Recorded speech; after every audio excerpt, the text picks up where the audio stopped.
গতকাল কাঁচরাপাড়ায় শুভেন্দু অধিকারীর কন্যা সুরক্ষা যাত্রায় বিজেপি কর্মীদের সাথে তৃণমূল কর্মীদের সংঘর্ষ। সেই ঘটনায় বীজপুর পুলিশের হাতে গ্রেফতার কাঁচরাপাড়া দুই বিজেপি কর্মী তাপস ঘোষ এবং সোনু সিং। আজ সকালে এই দুই বিজেপি কর্মীকে গ্রেফতার করে বীজপুর থানার পুলিশ তাদেরকে ব্যারাকপুর আদালতে পাঠানো হয়েছে। প্রসঙ্গত, বুধবার কাঁচরাপাড়ায় বিজেপি কন্যা সুরক্ষা যাত্রা নিয়ে ধুন্ধুমার পরিস্থিতি তৈরি হয়। বিজেপির কন্যা সুরক্ষা যাত্রার মিছিলে উপস্থিত ছিলেন বিরোধী দলনেতা শুভেন্দু অধিকারী। মিছিলের সময় তৃণমূল কর্মীদের জয় বাংলা স্লোগান দেওয়ার বিজেপি কর্মীদের হাতে আক্রান্ত হয় তৃণমূল কর্মী শান্তনু মুখার্জি বীজপুর থানায় অভিযোগ দায়ের করেন। ওই তৃণমূল কর্মীর অভিযোগের ভিত্তিতে কাঁচরাপাড়ার দুই বিজেপি কর্মী এবং হালিশহরের এক বিজেপি কর্মীকে আটক করেছে পুলিশ প্রশাসন। তাদের আজ বৃহস্পতিবার তোলা হয় ব্যারাকপুর মহকুমা আদালতে। বীজপুরের রাজনীতিতে আবারও ঝরল রক্ত। 26 বিধানসভা নির্বাচনের আগে ফের সরগরম বীজপুরের রাজনীতি। দেখুন, তৃণমূল কংগ্রেস ইচ্ছাকৃতভাবে এই মিছিলকে বানচাল করার জন্য তারা উঠে পড়ে লেগেছিল।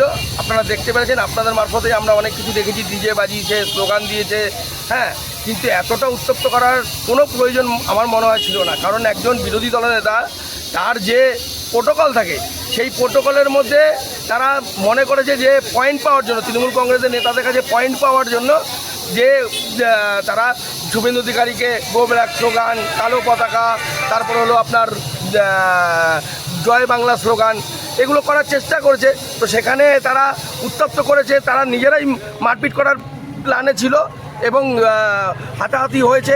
হাতাহাতিতে বলছে এখন তাদের নাকি মাথা ফেটে গেছে। এটা মিথ্যা।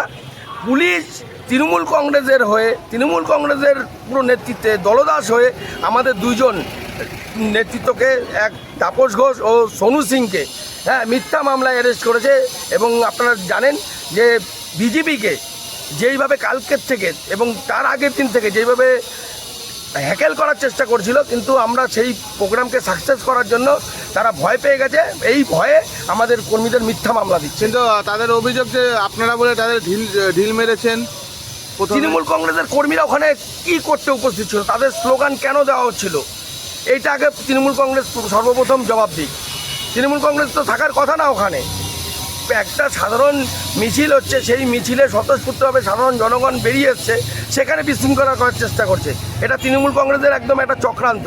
আপনারা দুজন কর্মী যে অ্যারেস্ট করলো, কোর্টে তুলছে, এর পরবর্তী পদক্ষেপ কী আছে? পদক্ষেপ হলো, আর যদি কোনো এই দুজন ছাড়া যদি কোনো আমাদের কর্মীকে যদি তারা অ্যারেস্ট করার ভাবনা চিন্তা করে, 16 তারিখ আমি আইসি সাহেবকে ওয়ার্নিং দিয়ে দিয়েছি আমাদের পার্টির তরফ থেকে, যে আপনি যদি তৃণমূল কংগ্রেসের হয়ে কাজ করেন তাহলে আমরা এই থানা অবরুদ্ধ করে দেবো, আমরা অবস্থান বিক্ষোভ করবো থানাতে। আপনার নাম? আমার নাম অমিত মণ্ডল, ভিলা, সবাই চেনে।